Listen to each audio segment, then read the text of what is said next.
Mais petit à petit, les gens se sont rendus compte qu'ils habitaient un quartier qui était chouette. Et ça a été, au départ, si vous voulez, la prise de conscience sur le quartier. Et puis alors ensuite, on a voulu que ce soit la ville tout entière qui s'aperçoive qu'elle avait une richesse ici.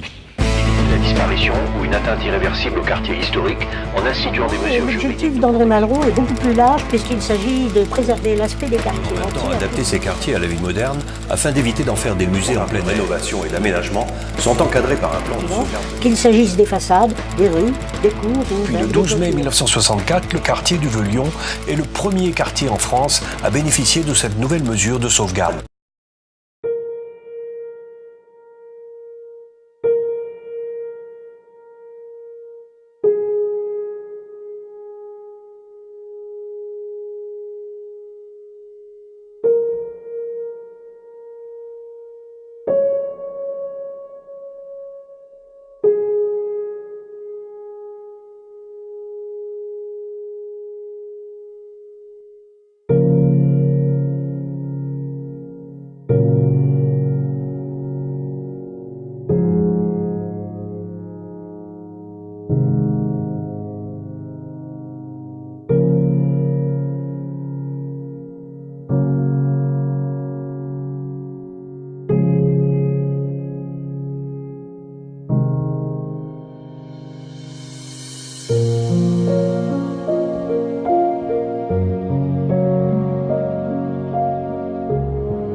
J'ai ce bruit dans la tête.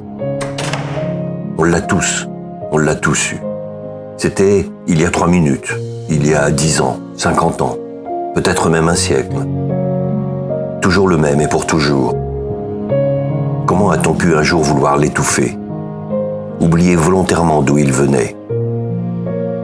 Comment a-t-on pu un jour imaginer transpercer le Vieux-Lyon d'une blessure heureusement restée imaginaire? Il aura fallu une association et un ministre pour redonner la vie à une idée, renaissance. Renaissance du Vieux-Lyon. L'idée, reconstruire, restaurer, réhabiliter. Respecter l'homogénéité du bâti, sans bredouiller le passé. Profiter des évolutions techniques de conservation et de restauration, sans brimer paresseusement. Simplement pour une meilleure lisibilité des formes. Permettre la délectation, la laisser s'insinuer, se sédimenter dans la mémoire. Dans ces pierres et ces frondaisons, tout un fourmillement de formes et de couleurs. Dans le treillis dense et foisonnant d'un graphisme environnant qui dessine 1000 allusions aux figures du visible, à la fluidité de la vie.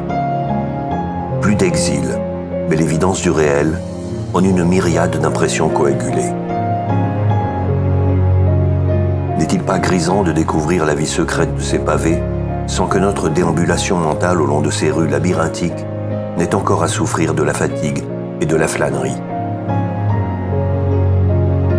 Souvenir d'une mélancolie ou d'une pesanteur, une façon de lutter contre le machinal du monde.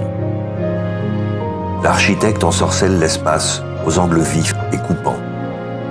Spontané avant que de servir, ces tracés dessinent des laissés-aller comme autant de théâtres de fermentation éducative. Rien d'insipide.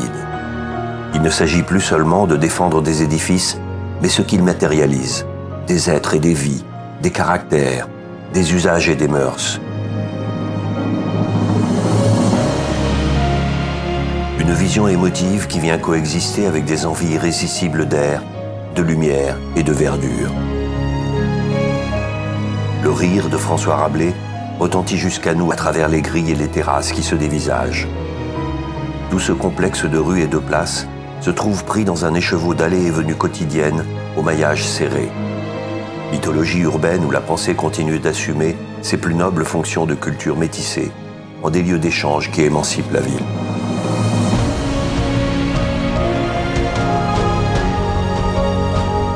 Vivre ici, savourer la vision d'un vieux lion encore ensommeillé, tout encapuchonné des brumes du matin, et rougeoyant à tous ces trous perforés au coin des rues, comme ces brioches piquetées de pralines qui illuminent une vitrine. pister les indices à peine perceptibles de la saison élue, éprouver le sentiment de la mollesse de l'air. Des halos de lumière, pulvérisés dans l'eau, exaltent les formes au lieu de les dissoudre, n'intimant rien d'autre qu'un ordre de marcher au rythme d'une promesse tenue, mais à tenir encore, celle de continuer à sauvegarder le vieux lion.